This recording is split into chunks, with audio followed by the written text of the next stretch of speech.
This is Arab Talk on KPOO 89.5 FM in San Francisco. This is Arab Talk with Jess and Jamal. I'm Jess Ghannam. And I'm Jamal Dejani. Jamal, there's so much going on right now. We have a great show. The big breaking news, obviously, right now for us to talk about today is the kind of, I would call it politically cataclysmic agreement between Iran and Saudi Arabia, brokered by China. This is a huge deal. The fact that Iran and Saudi Arabia, who in the last number of years have been kind of at odds, if not political and military adversaries, are now agreeing to have their basically diplomatic relationships restored in their respective capitals. But the more important thing is that this was brokered by the Chinese and not by the United States. This is going to have significant implications. We're going to talk about that. The second big topic is it's a very sad story, Jamal, because liberal Zionists are very sad right now. They're crying, they're lamenting the fate of apartheid Israel. You have the lamentations, if you will, of even Thomas Friedman, who's been writing extensively in the New York Times, kind of pining for the old Israel, the apartheid Israel, where there was a fake democracy. But there's been a lot of critics among liberal Zionists about what's going on right now, including obviously Tom Friedman. Yet this administration continues to live in the past, continues to give visas to terrorists, like Smotrich, allowing them to come to this country on diplomatic, missions, when the country, the apartheid regime of Israel, is on fire. 3 more Palestinians were killed again just in the last 24 hours. So we're going to be talking a little bit about that. But before we get to that, you had a really great interview with Faisal Saleh, the founder of the Palestine Museum in the United States. He recently returned from Rome. He attended an exhibit called From Palestine with Art at the prestigious Academy of Fine Arts in Rome. And also, this was a follow-up to his groundbreaking Collateral Event at the 59th Biennale, which is a really, really big deal in Venice. So it's a fantastic interview. We're going to talk about art and Palestine. That's right, Jess. And of course, we have to say that now the Palestine Museum US is in preparation to have yet another exhibit in Venice again, in an architectural event hosted by the European Cultural Center. It's called From Palestine, Our Past, Our Future. Let's watch the interview. The Palestine Museum US was founded in 2018 with the mission of preserving Palestinian history and culture, in addition to telling the Palestinian story through the arts. In 2022, it ushered Palestinian art and culture to the international stage in a groundbreaking collateral event at the 59th Biennale di Venezia, considered the most prestigious international art event. The exhibit, From Palestine with Art, exceeded expectations with more than 150,000 visitors to the exhibit. When the exhibit ended, there were more than 9 1,000-page guest books filled with heartfelt comments of praise for the exhibit and support for the Palestinian people. In 2023, Palestine will be in Venice again in an architectural event hosted by the European Cultural Center in an exhibit From Palestine, Our Past, Our Future. Joining us on Arab Talk this week is Faisal Saleh. Faisal is the founder of the Palestine Museum US. He has recently returned from Rome, where he attended a follow-up exhibit of From Palestine with Art at the prestigious Academy of Fine Arts of Rome. Faisal, welcome again to Arab Talk. Thank you. Pleasure to be here. You were last here just before the opening of From Palestine with Art last year. Tell us about the highlights and notable events throughout the exhibit. How was it received? The exhibit was very well received. We kicked off the exhibit with an opening ceremony event that included music concerts by Palestinian musicians there that was very well attended, both by Palestinians, Italians, as well as international visitors to the Biennale. Throughout the 7-month period of the exhibit, attendance was very significant on a daily basis. Anytime you go and you stand for 15-20 minutes, you see 30 or 40 people come. I've never been there where I didn't see a stream of people coming. So it was an unprecedented thing for us to see that many visitors coming in to see an event. And it's also a byproduct of the Biennale. It attracts a huge number of visitors from around the world. There were a number of interesting people that stopped by the exhibits, and we had volunteers on the ground there who would meet these interesting people and give them individual tours. And some of those spoke Arabic also, in addition to Italian, and they were able to meet with Arab visitors who did not speak English necessarily or Italian. A significant number of visits were arranged by for university students and school students to come and visit the exhibit and hear explanation of all the Palestinian symbols and the whole Palestinian concept and the Palestinian narrative. And that was a great opportunity to educate not the Italian people through the school children and students of the universities, in addition to the adults, about the Palestinian issues. It was also interesting to see a number of publications that publish articles about the exhibit, including some of the local newspapers and magazines, as well as some of the Arab publications like the New Arab publication and the Abu Dhabi publication. There is a like an English publication in Abu Dhabi. It's called The National. Ran a significant story about the exhibit. So overall, we were able to take Palestine to the summit of the art world, and to get information out about Palestine through the artistic work of Palestinian artists, which is a very effective way of communicating your story to the world. Were you able to track where do the majority of the attendees at the Biennale come from? I mean, do you have an idea? Are they mostly Europeans, or what are the numbers like?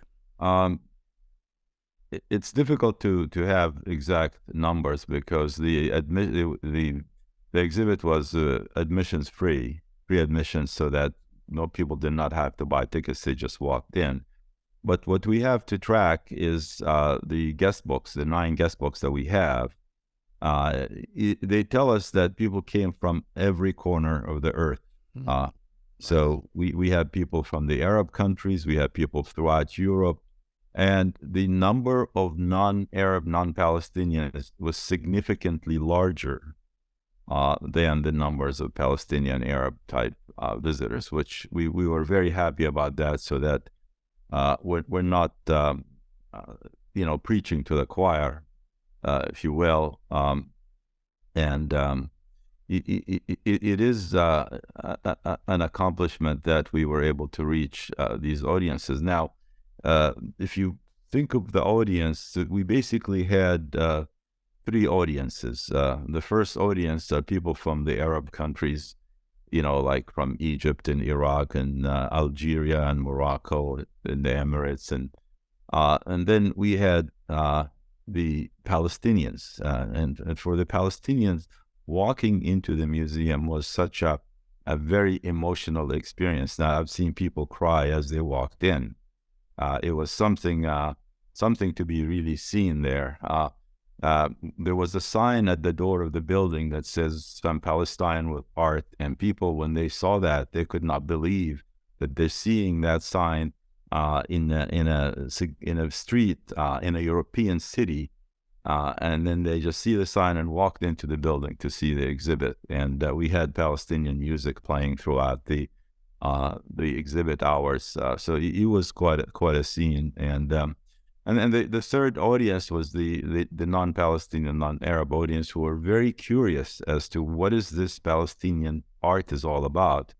And they were very surprised. They expected to come and see doom and gloom in the room. Instead, they saw very bright colors and very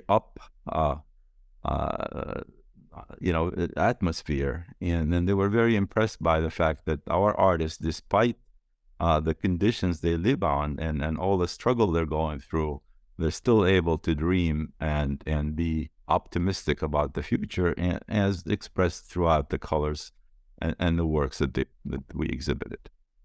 I mean, this sounds to me a pleasant surprise or unexpected. Were there any other unexpected or pleasant surprises that you discovered? Try to think is a little difficult. I mean, what surprised us also is the number of Italian people who were so keen on helping us and supporting us. I mean, to have volunteers that come and spend the whole day on Saturday and the whole day on Sunday, meeting with hordes of people and giving them tours is really heartwarming. And just like,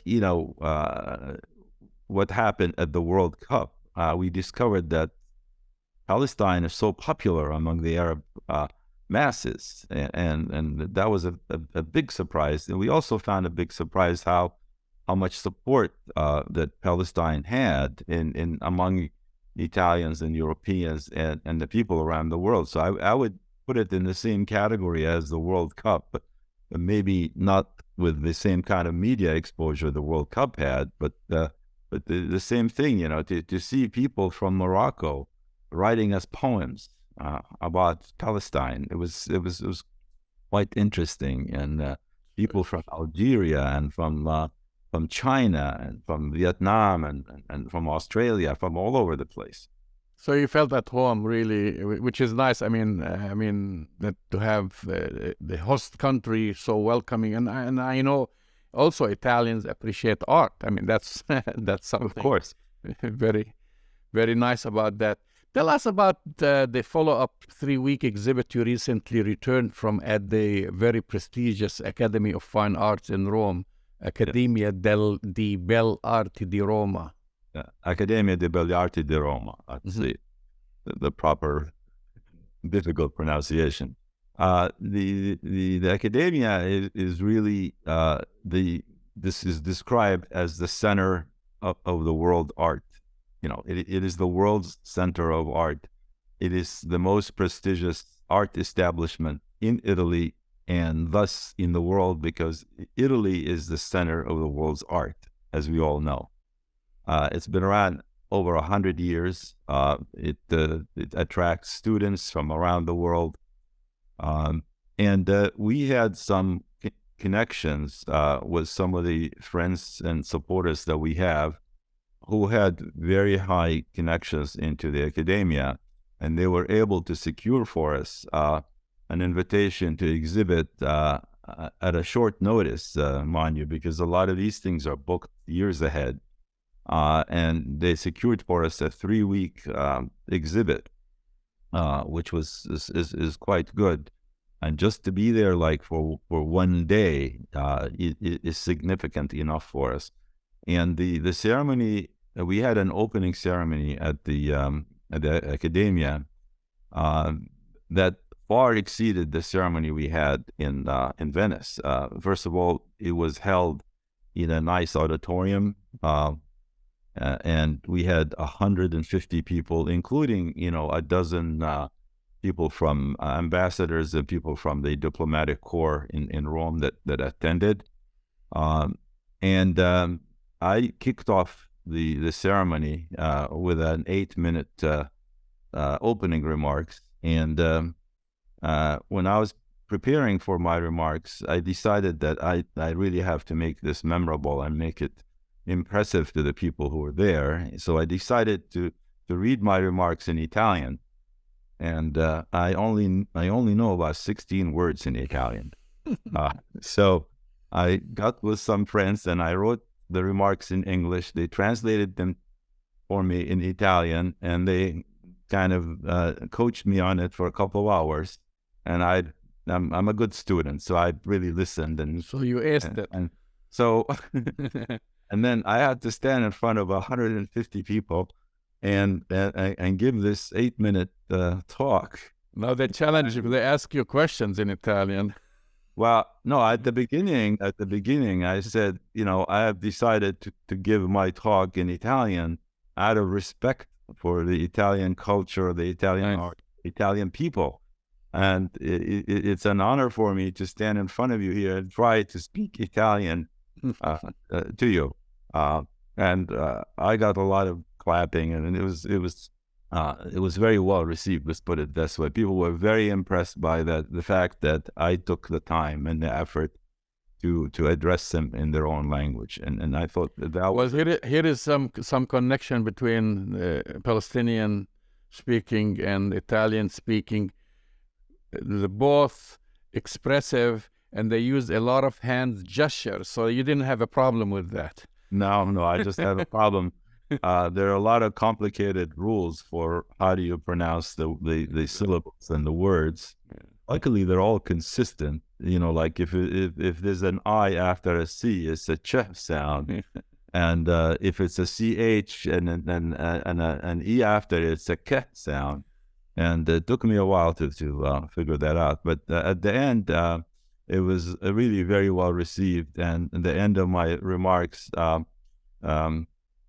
I said something in Italian like, as our artists dream and create their wonderful colors and bright ideas, they dream about the free Palestine from the river to the sea. And then at that point, everybody stood up and clapped. And then after that, the director of the academia gave a talk after me in Italian also.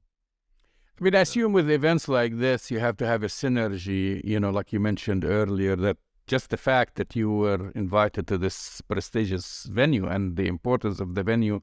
And then I would assume also the curator was supportive of the theme of the exhibit, right? I mean, of course, yeah. These all have to kind of work hand in hand. Has this raised the profile of some of the exhibiting artists? I mean, do you sense an immediate result from that? I think so. I think the artwork was published.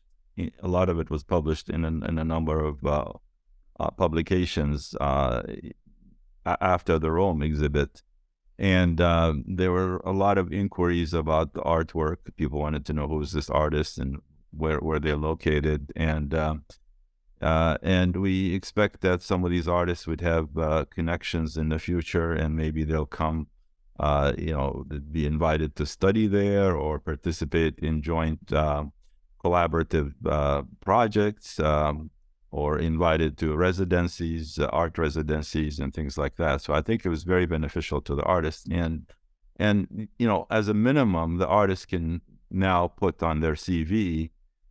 Exhibited at the Accademia di Belle Arti di Roma.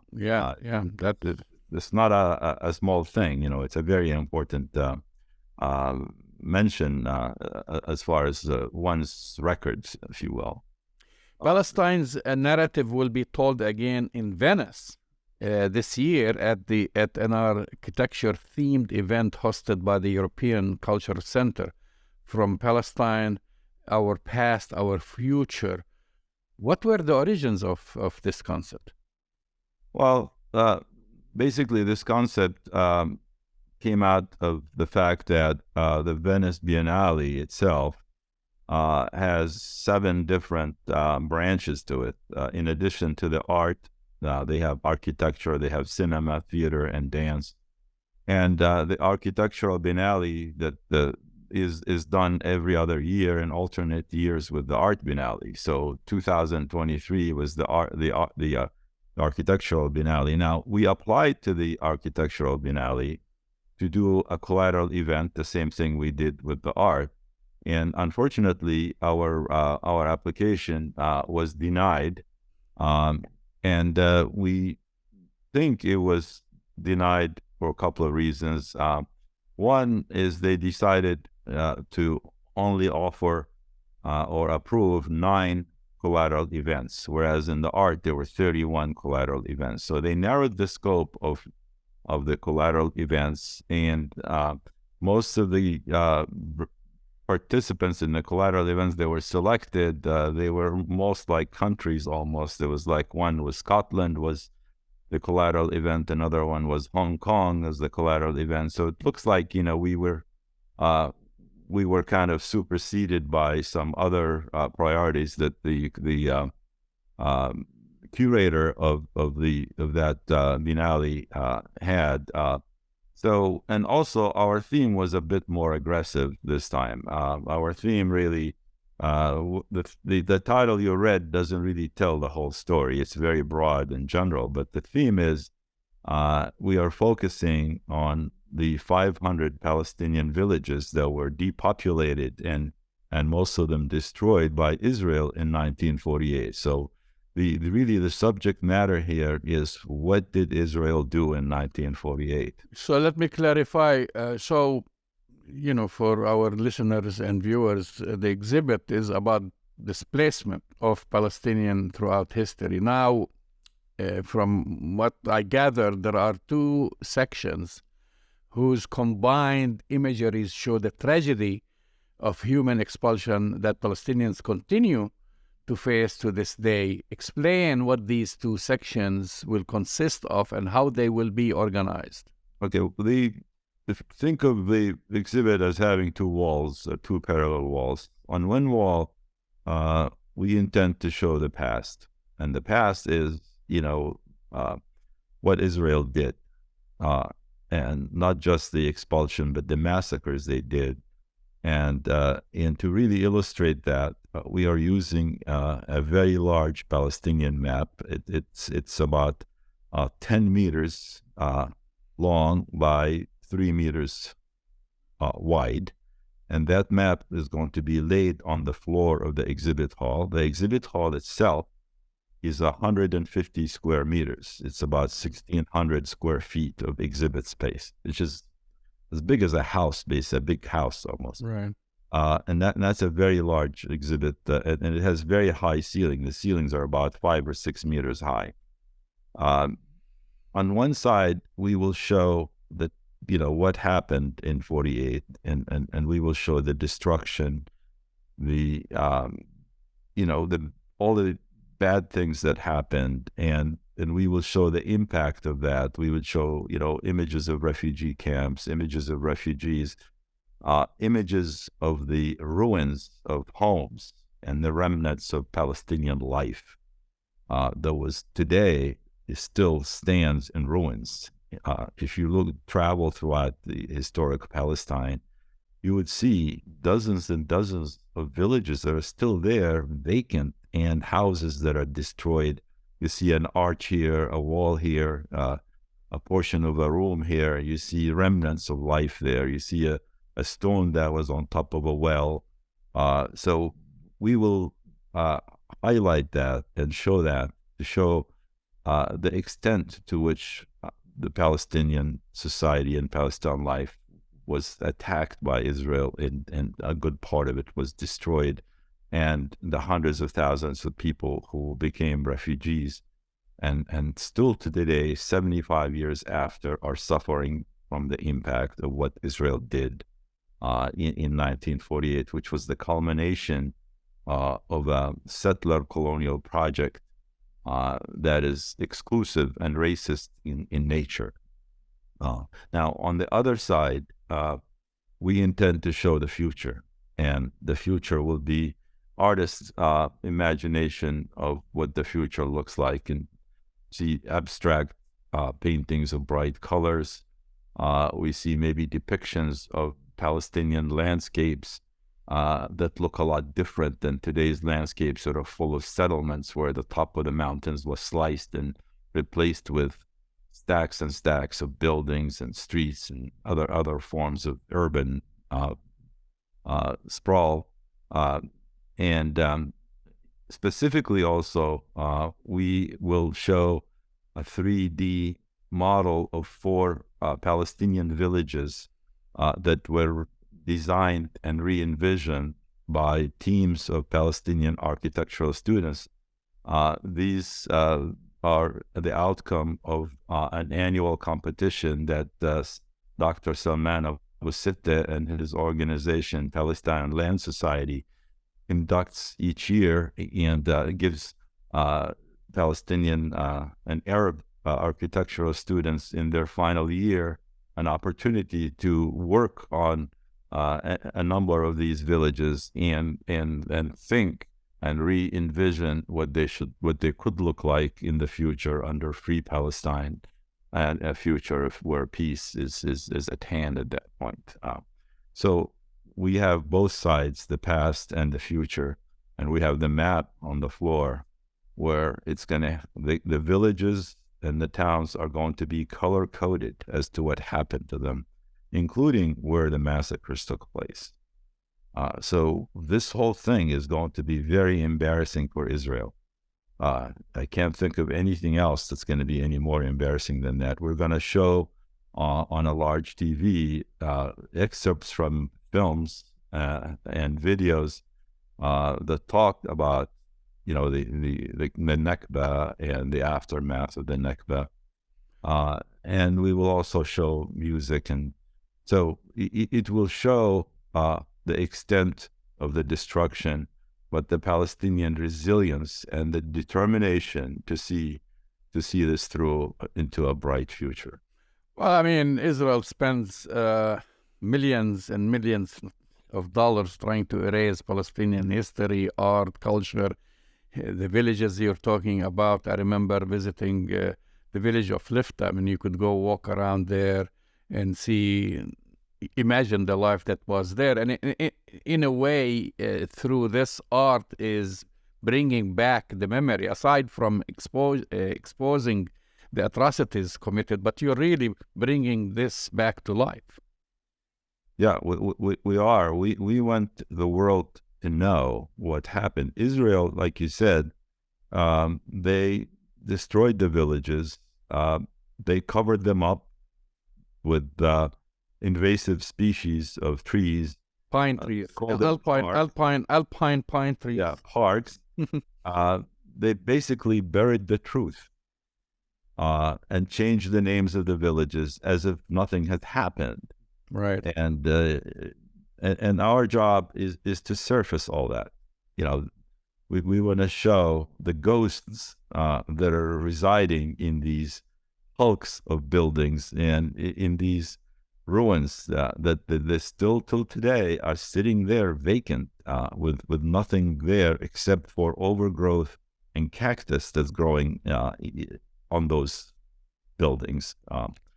And how's everything progressing? You've probably established somewhat of a knowledge base after the first exhibit. I mean, do you feel the biggest challenge was the Biennale? That's like a big deal, and now you're on your third one on an international level. Do you feel like you're more comfortable dealing with all the challenges?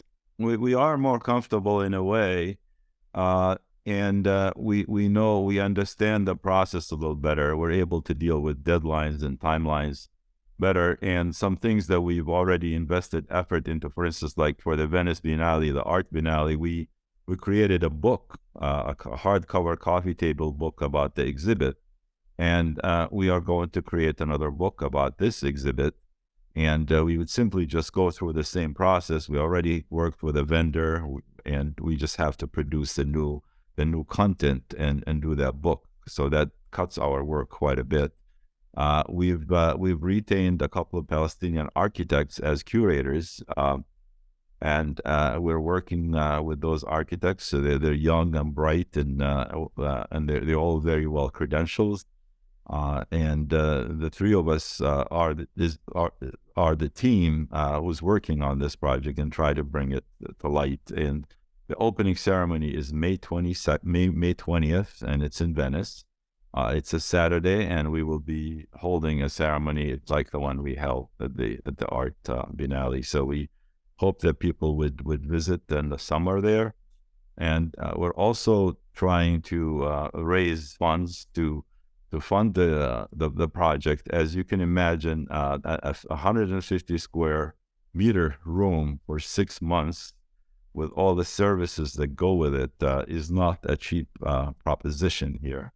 And how's that going? Because I noticed we didn't talk about this, and it's all, I mean, these are all challenges, and it's I know you have all the support, but I can't imagine taking a task like this comes, like the money is going to come from thin air. no.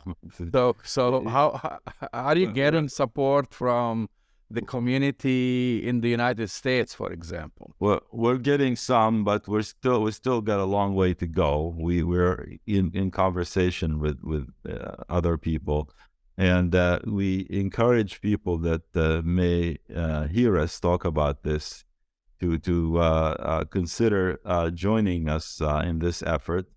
This is not an individual effort. This is a community effort. Every Palestinian stands to gain from this work that we're doing, and I'd like to see as many people stand with us with their resources as well. We appreciate the moral support and the nice the kind words, but also to do something significant with impact, you need to spend money. And unfortunately, our enemies are not short on money. And there are 77 museums in the U.S. that support Israel and promote Israel, and and we have one significant museum that's doing it for Palestine. It's we're outgunned, but we're on the right side of history, and we have a very good story to tell, and it's a compelling story, and it's a story worth standing behind and supporting. So when people want to support your projects, they just have to go to your website, and it is PalestineMuseum.us. And if you want to send an email, it's info@PalestineMuseum.us. So do you have also on the website links to your upcoming exhibits? Like, for example, where people can buy tickets? There are no tickets to buy. It's free admission. Free, yeah. That's the crazy thing about this. I mean, you're doing this, it's all free, pretty much. Free admissions, yes. Yeah. Well, Faisal Saleh, this is a great project again, and we're so proud of what you're doing. I mean, my God, I'm like, wow, the Biennale, and now you're moving on to bigger and more important venues, and you really put Palestinian art on the map. So thank you for doing this, and thank you for coming on Arab Talk. Thank you. Really appreciate it. And thank you to the audience, too. That's the voice and the face of Faisal Saleh, the founder of Palestine Museum US. He recently returned from Rome, where he attended an exhibit from Palestine with Art. He also, this is on the heels of the Biennale that he was invited to participate in Venice. There's another European cultural exhibit from Palestine, Our Past, Our Future. Wow. Contrary to the United States, Jamal, Palestine is on the map everywhere else in the world. This is a very impressive thing that he's done. It's very impressive. The museum is very impressive. And this new exhibit, which is has a different theme, even though art is exhibited, but this one basically starts by I would say mapping Palestinian towns and villages pre-1948. Some of them exist, some of them they have been reappropriated by Zionist settlers, but a lot of them, many of them are deserted. And so there'll be a huge map on the ground showing all these towns and villages, and of course connecting it to culture, art, history, etc. So it has a different way, in a way, it's reliving Palestine 1948 through art. And what a momentous occasion to celebrate Palestine through art, Jamal. We're approaching the 75th commemoration of the Nakba, the catastrophe, when 800,000 plus Palestinians were forcibly removed from their homes. Close to 600 villages were depopulated, and this art exhibit is going to bring all of that to life and to say Palestine is here and it's not going anywhere. It's going to be a tremendous exhibit. That's right. So moving on to our what a big deal, Jamal. This is such a big deal on so many levels. Well, some analysts described it as a big slap in the face to Benjamin Netanyahu, and we'll say why. And I have my reservations on it, but nevertheless, Saudi Arabia, prior to this, in the week before, there were reports that it was looking for United States for security guarantees and help with its civilian nuclear program as a condition for normalizing relations with Israel. I mean, this has been on the table for many months now that, wait a minute, next week, next month, Saudi Arabia will normalize relations with Israel. So that story broke that now we're getting closer, that maybe the United States is dangling something in front of Saudi Arabia, either sell them nuclear reactors or help them in getting those nuclear reactors, and Congress is not going to object to have them. And in return, they will normalize relations with Israel, part of this whole so-called Abraham Accords thing. Exactly. And we talked a little bit about this, you and I said, oh, this is kind of looks fishy a little bit in a way, and it's very sad because Saudi Arabia has withstood its ground, saying that it will not normalize unless Palestinians get their rights, in Palestine. And there were things, if you remember, the relations between Saudi Arabia and the United States have not been good under the Biden administration. Not at all. In fact, they're bad. Yeah, last year, Biden promised Saudi Arabia would suffer consequences, if you recall, after Saudi led OPEC Plus, the oil cartel unexpectedly announced it would cut production, though the Biden administration has not taken any proactive things to punish it, but they were also shocked because they wanted everybody to kind of buy in this war between Russia and the Ukraine, and the decision by the United States to boycott, and now we're finding, and this is a whole different topic, destroy the pipeline, the involvement in the destruction of the pipeline to Europe, and Biden thought, like, I'll pick up my phone and call MBS and say, hey,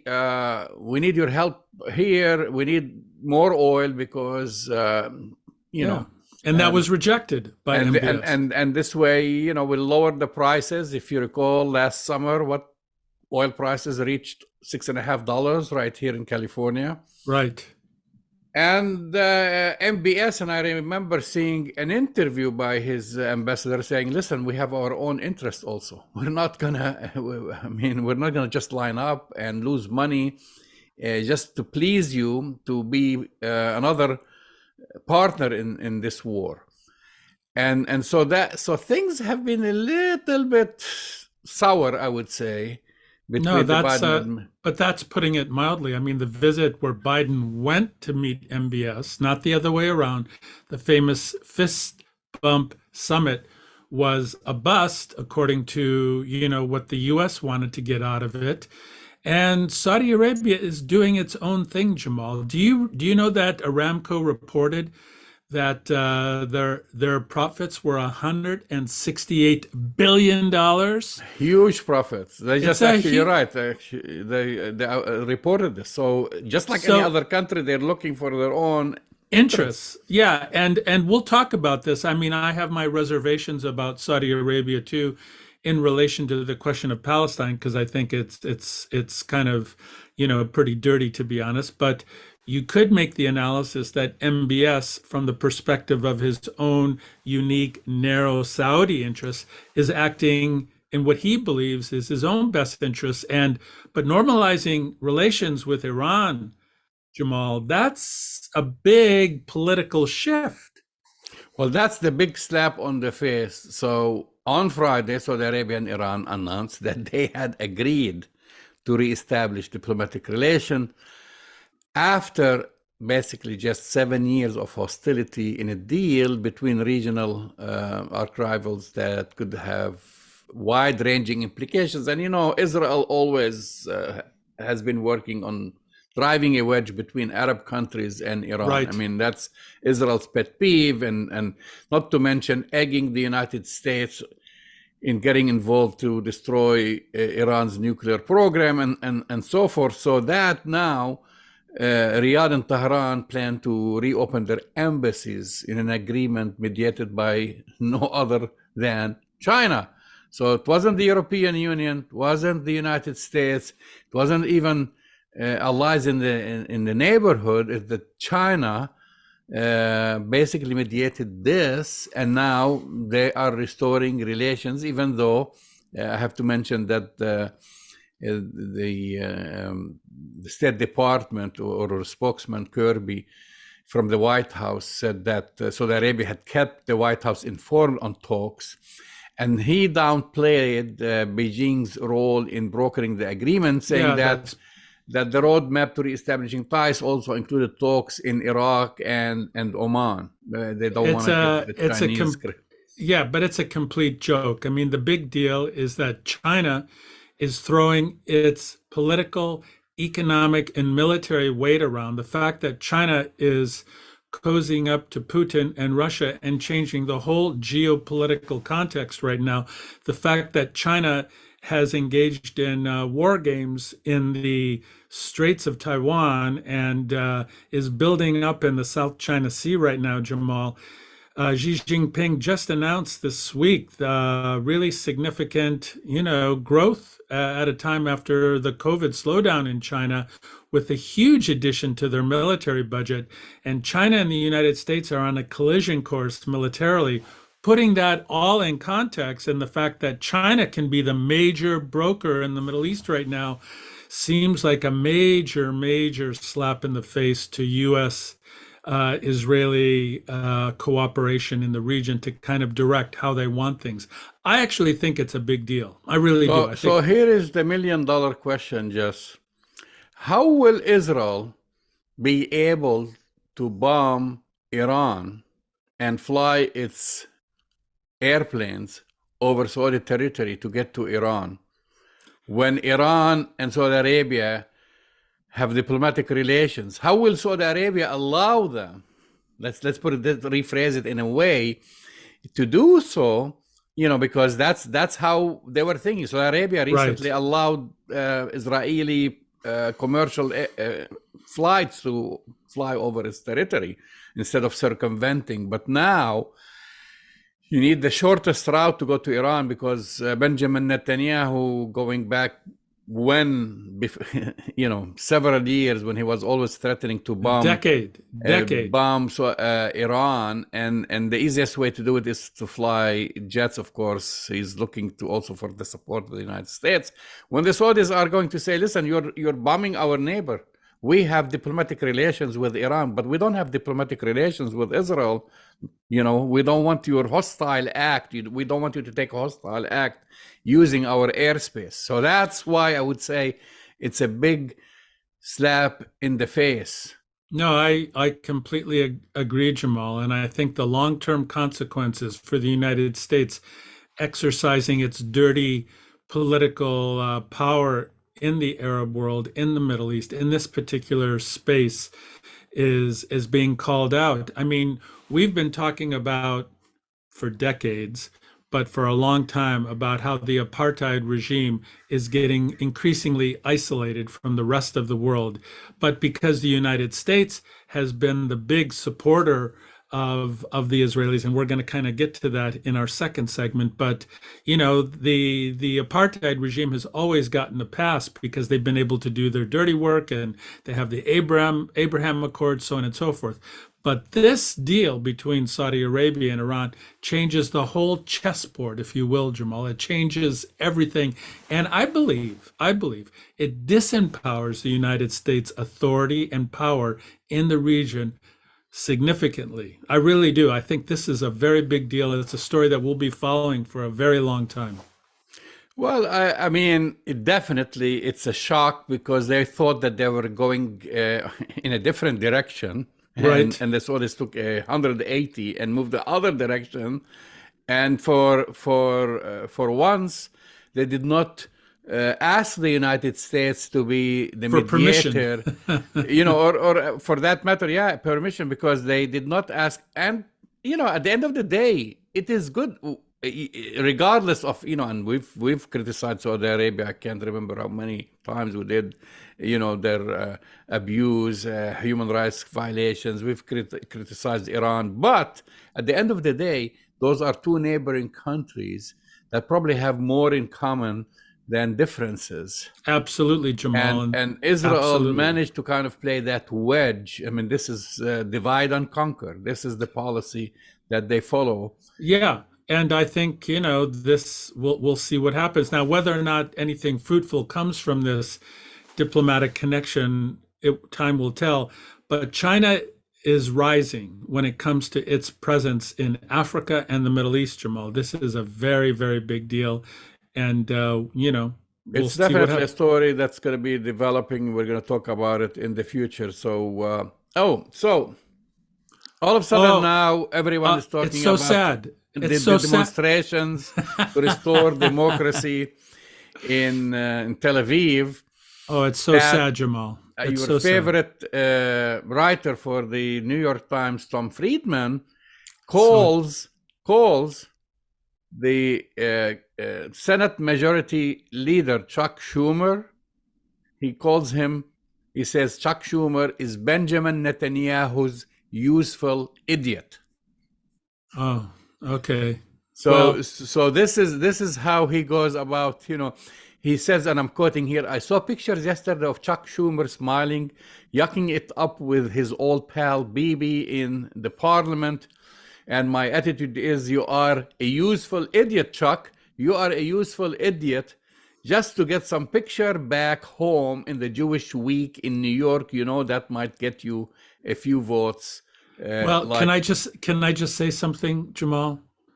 That's like the pot calling the kettle black, because Thomas Friedman has been a useful idiot for the apartheid regime for the majority of his journalistic life. He's been an advocate. He's been a proponent. He's given the apartheid regime cover for such a long time.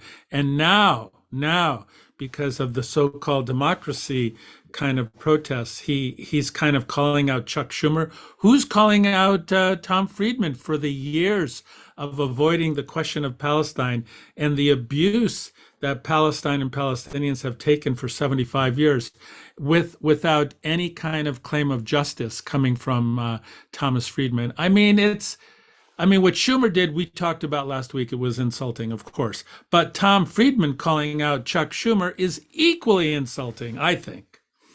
Yeah, well, I see a shift here. And maybe I'll fast forward, because actually Tom Friedman still believes that Israel is if you read his article carefully, he believes Israel is a democracy. He still believes and it. it needs to be protected. And that's the main difference, that Israel has never been a democracy. It has been anything but a democracy. And it needs to be protected. However, these are, and I don't want to focus a lot on what he said, just Humphrey, because if now you see all kinds of articles written by so-called liberal Zionists, and of course others, criticizing Israel, criticizing for the very first time AIPAC. I mean, they're trying to distance themselves from AIPAC, Right. and which is, I think, it's very important, because you have now a large number of supporters of Israel, Jewish Americans, who for many years they just drank the Kool-Aid that AIPAC gave them. Donated a lot of money through AIPAC and so forth, and other organizations. They're saying no, it works against our interest, and they are criticizing. I mean, I don't want to get into their motives in a way to protect the democracy and not talk about the Palestinians, because those people who are demonstrating, most of them, they're there. Even though I saw a few signs, I posted just this week a sign from this woman carrying in Hebrew in Tel Aviv saying, "We ignored the occupation and now they're coming after us," or something like this. So now even there are few of those demonstrators, not a lot of them, thinking that we ignored all these abuses, human rights violations of Palestinians, etc., and now they're coming after us.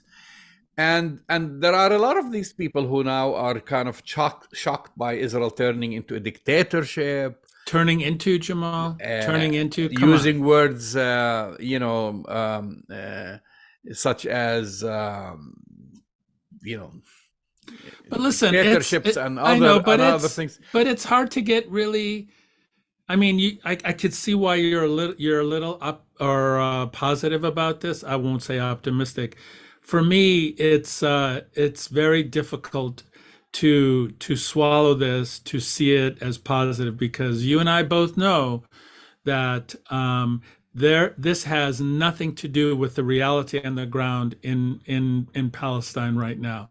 That the brutality, the home demolition, the land theft, the murders that are going on, the settler violence is going at an even more rapid pace, and Smotrich is coming to the United States. Exactly. So how could we get excited about this? And I said, and that shocks people like Thomas Friedman, who calls basically AIPAC is Netanyahu's sock puppet. He calls them, and he's shocked.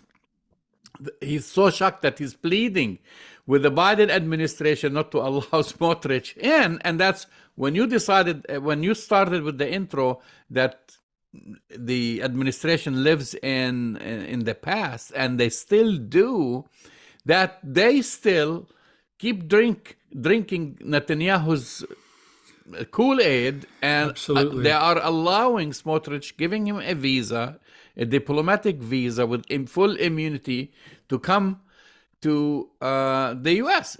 Last time we talked about it, I thought, to save embarrassment, and they said they were working on this, that Smotrich would cancel his trip. Yeah, and I didn't think everybody's embarrassment, but they're so insisting on bringing him into this country.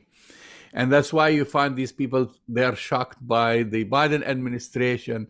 I think here I read, like how it's still in their DNA to support Israel no matter what. And that's actually the reality.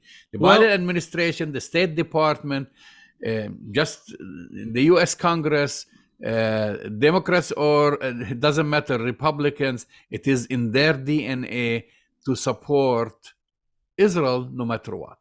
I think that's right, Jamal, and I think this is all leading to kind of fractures within the Democratic Party, fractures with the more progressive, kind of justice-driven aspects of the Democratic Party. I mean, what Biden is doing, Jamal, from a political perspective, is getting ready for a run in 2024 to get reelected, obviously. And he knows, or he believes, I don't know if he knows this, but he believes that he has to kowtow to Netanyahu and the apartheid racists within the apartheid regime in order to win re-election. Just like he's getting ready to approve a pipeline, an oil pipeline in Alaska, contrary to everything that he has said and contrary to what progressive elements. He's also changing the kind of immigration policy on the border with Mexico, that he's going to start deporting people again, which he vilified the Trump administration for. So what you're seeing, Jamal, is, basically a kind of invigorated Biden kind of shifting to the middle and to the right, because he believes that this is going to get him reelected. He doesn't realize that he's digging himself a really deep hole and he won't get out of it. Even if there is a major shift by those who support Israel, like American Jews in this country, it's not going to happen. He still believes that he's going to get more money. And I have to say, of course, he also, I don't think it's Biden, it's his advisors. They remind him that Gerald Ford sought reassessment of the Israel relationship, and he was a one-term president. Jimmy Carter and George H.W. Bush also took on Israel, and they only got one term. So that's the direction he's heading, even though there is a major shift in liberal Zionists in this country. I can't get excited about the shift in liberal Zionists, Jamal. I'm sorry. I'm not excited. We'll see. All right, so we're coming to an end of another show. This is Arab Talk on KPOO San Francisco, 89.5 FM. Go to our website, arabtalkradio.com, to download the latest shows, and we will talk to you next week. We'll see you next week.